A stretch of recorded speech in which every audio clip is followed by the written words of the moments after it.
तो सबसे पहले बीजीबी कॉइन है, ये बिटकेट जो एक सेंट्रलाइज़्ड एक्सचेंज है जैसे बाइनेंस है, बायबिट है, इस तरह से बिटकेट है, उनका नेटिव टोकन है। और इसके अलावा ये गैस और गवर्नेंस के लिए भी यूज़ होता है, ये मॉफ चेन के ऊपर है। प्रीवियसली ये इथेरियम के ऊपर इनका कॉइन लॉन्च हुआ था, उसके ऊपर बना था, उसके ऊपर इनका पूरा इकोसिस्टम डेवलप हुआ था। तो मोस्ट रिसेंटली इन्होंने अपग्रेड या मतलब डिफरेंट किया है, इथेरियम से ये मॉफ की तरफ गए हैं। टीम की अगर हम बात करते हैं तो ग्रेसी और उगर इनके सीईओ, सीओओ हैं। इनकी प्रोफाइल चेक की हुई है, कोई उसमें इश्यूज़ नहीं है सच। कोड सिक्योरिटी की बात करते हैं तो सिंगल ए रेटिंग है।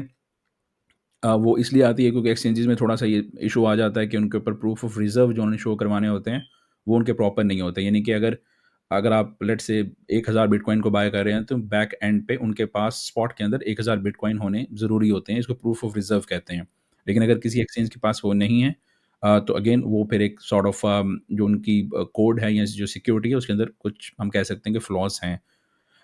इसके अलावा कम्युनिटी और डेवलपमेंट मैट्रिक्स अगर हम देखते हैं तो यहाँ पे अगर आपको मेजर चंक जो है इनका एशिया पैसिफिक में दिखेगा और आपको अफ्रीका और जो यूरोपियन की जो वेस्टर्न साइड है वहाँ पे आपको वेस्ट यूरोप में थोड़ा-सा देखने को मिलेगा।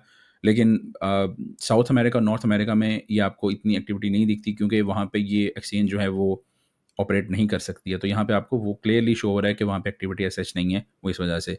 लेकिन वेस्टर्न यूरोप में या अफ्रीकन कंट्रीज़ में या एशिया पैसिफिक में जो लोग इसको यूज़ करना चाहते हैं, वो इसको कर सकते हैं। फंडिंग की अगर हम बात करते हैं तो $10 मिलियन की फंडिंग ड्रैगनफ्लाई ने रेज़ की थी इनके लिए।